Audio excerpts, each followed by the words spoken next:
ہم کریں گے ہر مظلوم کی حمایت۔ السلام علیکم، میں ہوں حرین فاطمہ اور آپ دیکھ رہے ہیں حمایتی نیوز HD چینل۔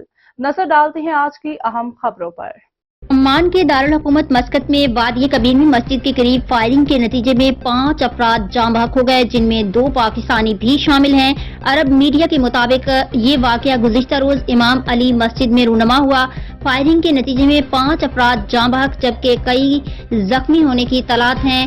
رپورٹ کے مطابق فائرنگ کے وقت مسجد میں مجلس عزا جاری تھی اور 700 سے زائد افراد موجود تھے، جن میں زیادہ تعداد پاکستانیوں کی تھی۔ پولیس کا کہنا ہے کہ صورتحال سے نمٹنے کے لیے تمام ضروری حفاظتی اقدامات اور طریقہ کار اختیار کیے گئے ہیں۔ تحقیقات جاری ہیں اور باقی کی وجوہات پتہ لگانے کے لیے شواہد جمع کر رہے ہیں۔ دوسری جانب عمان امام بارگاہ پر دہشت گردی کے واقعے میں 2 پاکستانی شہریوں کے جاں بحق ہونے کی تصدیق ہو گئی ہے۔